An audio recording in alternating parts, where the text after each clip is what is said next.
spent my whole life just burdened for something, hungering for something, thirsting after, chasing this thing that I couldn't put my finger on ultimately. I was abused by older people, some in the family, some outside of the family. So as I got older, I always talked back, I always got in fights. My whole world was surrounded by guns and drugs and gangs. I remember in front of all my friends, just telling them to watch this, and as a lady was driving down the street, I jumped in the middle of the street and pointed the gun right at her, just to see her panic and freak out. And it was just me seeking power. By 16, I was getting high on a daily basis and got involved with woman after woman after woman. And you know, when you mix drugs, you mix alcohol, you mix youth, it's cause for an explosion.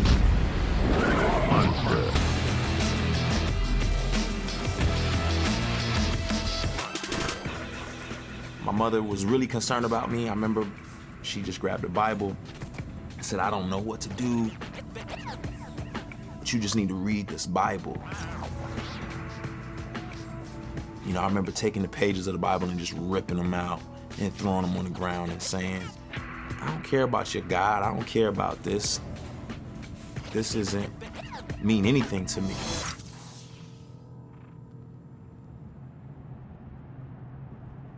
I was in a really dark place. I was really lonely, really depressed, and a friend of mine reached out and invited me to a conference. And I'm thinking, why not? My mind was blown when I got there. I had never seen anything like it. I saw guys with bullet wounds and ex-gang members who loved Jesus, and I had never seen anything like that before. And so I was intrigued. I'll never forget the pastor. You know, he started talking about Jesus and talking about him in an intense way that I had never thought about before. I had never just imagined Jesus as a real person going through real things. I just kind of thought of him as this very off, distant person.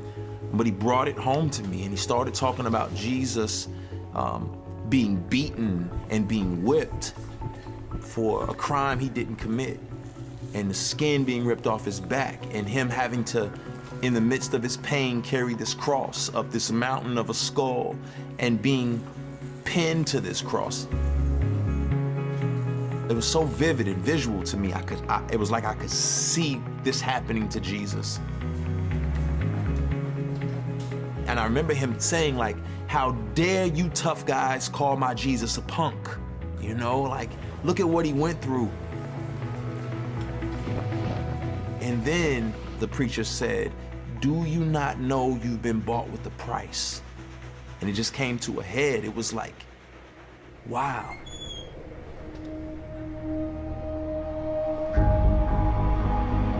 Jesus literally took all of this on his own back for me. You know, I remember bowing out, just head touching the ground and saying, I'm sorry, God, I'm sorry. But one step led to another, which led to another. And, you know, I was back drinking and sleeping around with women. And the conviction that I was now feeling was so strong. And I remember driving on the highway, just thinking to myself, God, you gotta do something. Because if you don't do something, I might hurt myself or hurt somebody else. I don't know what's gonna happen, but just don't kill me. I get cut off by a truck, and my truck just starts tipping until it flips over and starts rolling fast. The glass is coming in, the windshield cracks. I'm not wearing a seatbelt at all, so I'm kind of floating around the car. And I looked myself over. There was just a piece of glass stuck in my arm. And I pulled it out, and that was it.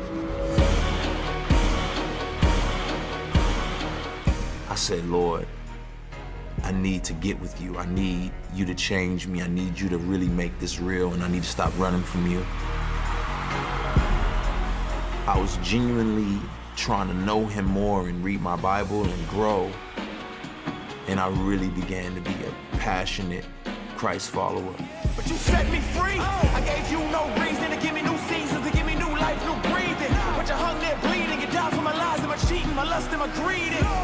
What is a man that you mind for love? I realized you don't earn righteousness, that none of us is righteous, not even one, and that our works are like filthy rags to God.